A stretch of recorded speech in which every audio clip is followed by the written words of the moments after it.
Hi, I'm going to show you how to do a gluten-free chocolate self-sausing pudding, and these are the instructions on how to do it.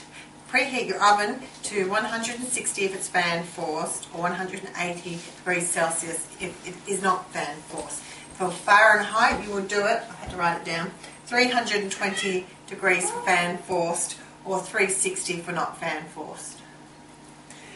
What you need, it's really simple. This is my baking dish. I just chuck it all in there because it's less bowls and cleaning.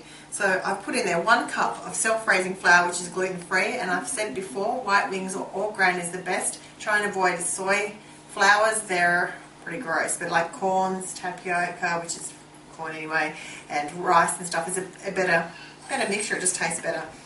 So 1 cup of flour, half a cup of sugar, 1 tablespoon of cocoa, and 3 tablespoons of butter, which is 2 ounces, and I've also got in it half a cup of milk, which I'm about to add. I had to think about that. I'll just make sure I've said all them. I'll read my thing that I've written down. Oh, and 1 egg as well. So 1 egg, half a cup of sugar, 2 ounces of butter, which is equal to 3 tablespoons, 1 tablespoon of cocoa, 1 cup of gluten-free self-raising flour, and half a cup of milk. I'm going to mix this all up in together, and once I do that and it's looking like a cake mixture, you can have a look in there. Beautiful. So good look. Bellissimo.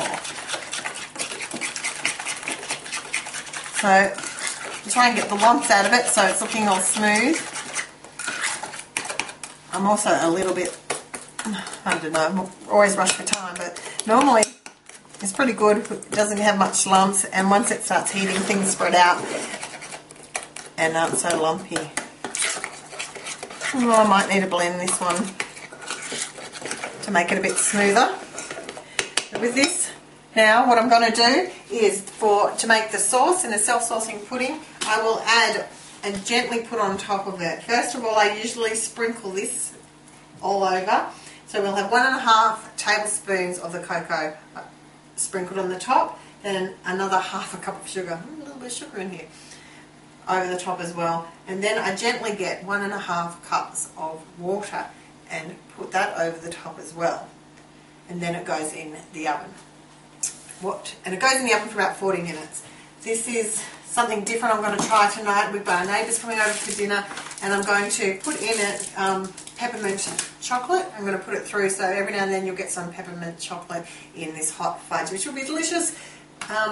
With this, it's Cadbury's. I know for me that it is gluten-free and I don't get sick on it, but you need to check, of course, if you've got someone else who's got it, because it's got glucose in it, and glucose syrup is derived from wheat, but I have found out from research that most glucose syrup is so processed that there's no gluten in it.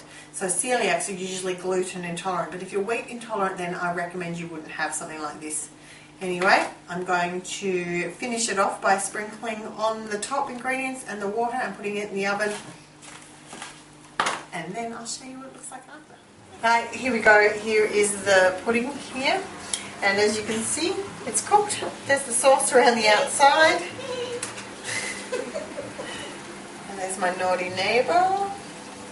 And look at this. Oh, that's the melted chocolate on it. That's going to be terrible. Look at it just running in there. Can you see the melted chocolate? Come around this angle. You can just see it. That's the melted choc mint chocolate. Pretty sure they're not going to like that. Ugh. And you know, if you have a dessert like this, you really need to have ice cream in it because it just makes it even better. Or just cream.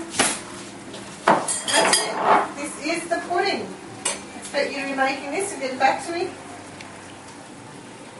telling me that it was very successful. Thanks. Yay!